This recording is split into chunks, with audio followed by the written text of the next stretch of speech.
suis anciennement professionnel en kitesurf freestyle. Quand ma fille est née, j'ai arrêté ma carrière professionnelle et puis j'ai toujours continué le sport. Et puis à un moment, je me suis rendu compte qu'une paire de baskets et aller courir, c'était super facile. Avec 2 enfants, une demi-heure, ça suffit pour se mettre dans le rouge et prendre du plaisir. Donc j'ai commencé la course comme ça. Des amis m'ont motivé à faire le swim and run que j'ai fait 2 fois, toujours en équipe. Et voilà, l'univers de la course, ça me branche bien, j'aime bien ça. Et la course à pied, je trouve que c'est un formidable sport pour vraiment se dépasser, quel que soit son niveau, homme, femme, gros, mince, enfin peu importe en fait. Et mettre des baskets, aller courir et à la fin, on a tous la même dose d'endorphine dans le corps qui arrive et on est tous au même niveau. Et c'est la simplicité et la beauté de ce sport qui fait que je trouve ça super intéressant. En fait, il suffit d'écouter son corps et de courir simplement tout en arrivant à continuer à parler, donc l'endurance fondamentale. Et puis voilà, non, c'est hyper addictif. Et moi, je suis tombé dedans. Donc c'est que le début.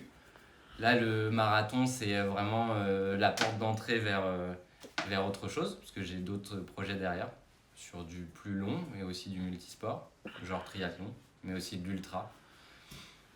Et le marathon, c'est une distance que je connais pas, je sais que c'est assez traître, parce que je me suis donné un objectif là de 3h30, ce qui est pour un premier marathon un peu ambitieux. Mais voilà, le but du jeu, j'ai un objectif temps, mais le but du jeu, c'est de terminer la course en courant.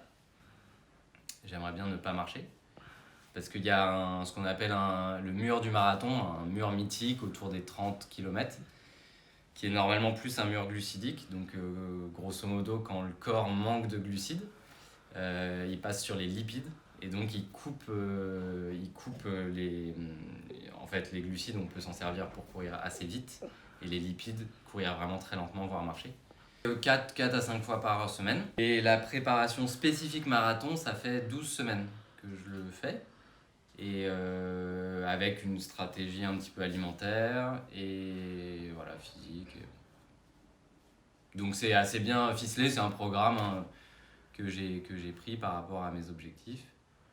Et avec, y a des courses où on travaille plutôt le volume, donc beaucoup de kilomètres mais à un rythme assez tranquille. Et puis d'autres courses vraiment spécifiques où on s'échauffe et puis ensuite là c'est du fractionné, donc c'est vraiment plus, on tape plus dans le dur. Il y aura quelque chose qui arrivera en printemps sur l'île de Ré, où j'aimerais bien, pourquoi pas, avoir peut-être une association derrière moi, enfin soutenir quelque chose. On verra. Après, l'idée, voilà, je ne suis pas coureur professionnel. Je suis vraiment un amateur et juste qui est là pour prendre du plaisir. Et puis de toute façon, parler de sport, ça peut que faire du bien parce que ça peut que motiver des gens à faire pareil. Et donc, et puis on sait que c'est bien pour la tête, pour les jambes. Donc, faut pas s'en passer.